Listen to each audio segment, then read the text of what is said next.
समाजशास्त्री विचारों के आधार भाग 1। इसका भाग 2 आप सेमेस्टर 4 में पढ़ेंगे, अगले सेमेस्टर में पढ़ेंगे। तो इसकी पहली यूनिट पर हम इस समय चर्चा कर रहे हैं।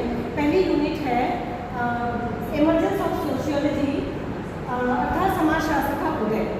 तो हम समाजशास्त्र के उदय और विकास पर दृष्टिपात करेंगे।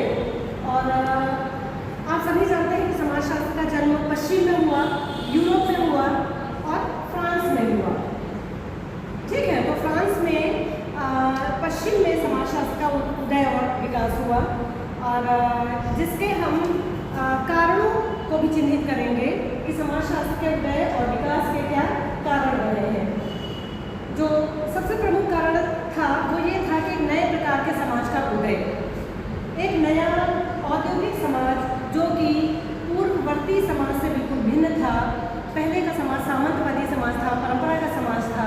उसके स्थान पर एक नए प्रकार का औद्योगिक पूंजीवादी और आधुनिक समाज उत्पन्न हुआ, और जिसने समाज की संरचना को, मूल्यों को बिल्कुल बदल कर रख दिया। और उस नए प्रकार के समाज के अध्ययन के लिए समाजशास्त्र का जन्म हुआ। 1838 में अगस्त कॉम्ट ने, बाकी लोग लिखते रहे, 1838 में अगस्त कॉम्ट जो कि फ्रांसीसी समाज वैज्ञानिक है, इन्होंने समाजशास्त्र की रचना की। ये अपने बौद्धिक गुरु सेंट साइमन से प्रभावित थे। समाजशास्त्र के जो इतिहास के लेखक हैं यानी समाजशास्त्री हैं, एक है मॉरिस जिल्सबर्ग, जिनकी पुस्तक का नाम है सोशियोलॉजी। ठीक है, मॉरिस जिल्सबर्ग की बुक है सोशियोलॉजी। और दूसरे हैं टी.बी. बॉटोमोर, जिनकी पुस्तक का नाम है sociology a guide to problems and literature. तो इन दोनों पुस्तकों में समाजशास्त्र के इतिहास को लिखा गया है और इसके उदय के कारक चिन्हित किए गए हैं। तो इन्होंने समाजशास्त्र के उदय के जो कारक बताए हैं वे भिन्न हैं। एक टेबल के माध्यम से हम आपको पहले भी बता चुके हैं, और हम एक बार फिर से कुछ नए बच्चे क्लास में आज आए हुए हैं, बताते हैं समाजशास्त्र का उदय।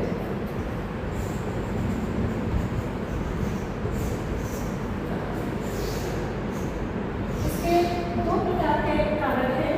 पहले है सामाजिक कारक, है ना, सामाजिक कारक। सामाजिक कारक दो हैं, एक है फ्रांसीसी क्रांति,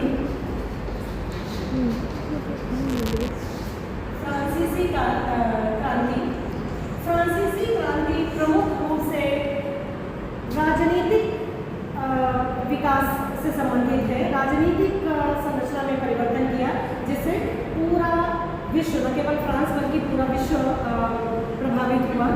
और ये इसको कहा जाता है कि फ्रांसीसी क्रांति राजनीतिक विकास का रास्ता रही है। और दूसरी है औद्योगिक क्रांति, जो पिछली मैंने टेबल बनवाई थी उसमें लिखा होगा ना, आर्थिक कारक है ना, ये राजनीतिक कारक है समाजशास्त्र के उदय का। फ्रांसीसी क्रांति बेसिकली राजनीतिक कारक है,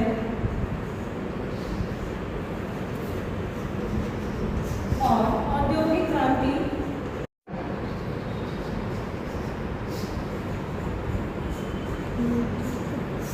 ठीक है। तो ये दो कारक रहे हैं। चौक दीजिए। दूसरा रहा है बौद्धिक कारक।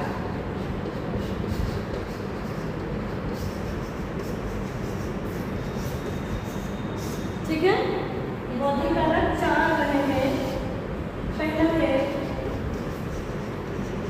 इतिहास का दर्शन। इतिहास का दर्शन, इन सबको भी हम डिटेल में भी लिखवाएंगे, है ना। इतिहास का दर्शन। दूसरा रहा है राजनीतिक दर्शन या राजनीति का दर्शन। और तीसरा है उद्विकास वाद के सबों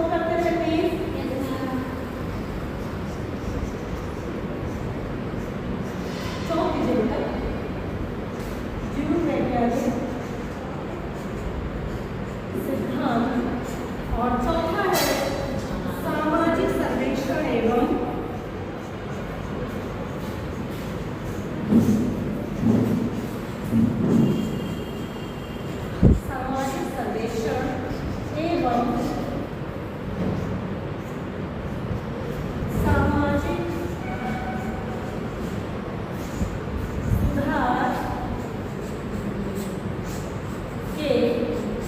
राइटिंग समझ में आ रही है?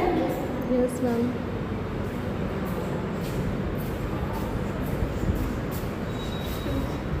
के आंदोलन, ठीक है। तो ये 4 बौद्धिक कारक हैं। ये मॉरिस जिन्सबर्ग और टीबी मोल्टमोर के द्वारा बताए गए कारक हैं जिन्होंने समाजशास्त्र के हृदय में अपनी महत्वपूर्ण भूमिका निभाई। इन्होंने क्या किया? इन सारे कारकों ने मिलकर समाज के स्वरूप को और समाज की संरचना को शायद इस बुक शेल्फ में रखी है, बुक शेल्फ में या फिर इसमें अलमीरा में देखिए। हाँ, तो कि इन सारे कारकों ने मिलकर, सभी बौद्धिक स्रोतों ने और सामाजिक स्रोतों ने मिलकर समाज के स्वरूप को बदल दिया और उस नए समाज के अध्ययन के लिए समाजशास्त्र का जन्म हुआ। ये मोल्टमोर लिखते हैं समाजशास्त्र नए औद्योगिक समाज का विज्ञान है, ठीक है। तो औद्योगिक समाज का ये वैज्ञानिक और वस्तुपरक अध्ययन करने वाला विषय है। इसके अतिरिक्त भी समाजशास्त्र के हृदय के कुछ अन्य कारक चिन्हित किए गए हैं, जैसे वाणिज्यिक क्रांति। समाज में परिवर्तन 12वीं शताब्दी के आसपास होने प्रारंभ हुए। 12वीं शताब्दी से लेकर 18वीं शताब्दी तक अनेक घटनाएं घटी जिनके कारण समाज का स्वरूप बदल गया। वाणिज्यिक क्रांति,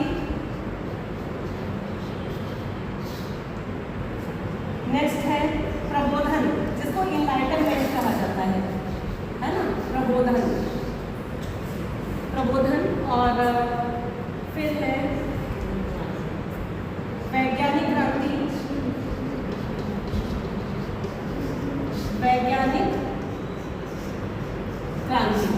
और फिर है पुनर्जागरण, रिनेसांस, पुनर्जागरण। व्यापारिक या वाणिज्यिक क्रांति घटित हुई, उसी के साथ साथ थोड़ा सा आगे बढ़ेंगे तो प्रबोधन काल आया, वैज्ञानिक क्रांति यूरोप में घटित हुई और पुनर्जागरण का जन्म हुआ। ये सभी घटनाएं अंतर्ग्रंथित है, एक दूसरे में घुली मिली हुई है। और साथ साथ जब हम 7वीं शताब्दी में पहुंचते हैं तो फ्रांसीसी क्रांति घटित होती है और इसके आगे 1750 से 1850 के आसपास ये औद्योगिक क्रांति भी घटित होती है। तो 18वीं शताब्दी में औद्योगिक क्रांति पहले इंग्लैंड में घटित हुई, बाद में उसका प्रभाव पूरी दुनिया पर पड़ा। फ्रांसीसी क्रांति 1789 में पहले फ्रांस में घटी और फिर पूरी दुनिया पर उसका प्रभाव पड़ा। तो इस तरह से ये सारी घटनाएं यूरोप में घटित हुई और कुछ बौद्धिक कारक भी उपस्थित हुए, इन्होंने जन्म लिया, जिसके कारण जो एक नया समाज उभर कर सामने आया, उसके वैज्ञानिक और व्यवस्थित और क्रमबद्ध अध्ययन के लिए समाजशास्त्र का उदय हुआ। आगे की क्लास में हम आप सभी से 1 by 1 एक विषय पर एक कारक पर चर्चा करेंगे। तब तक के लिए बाय बाय।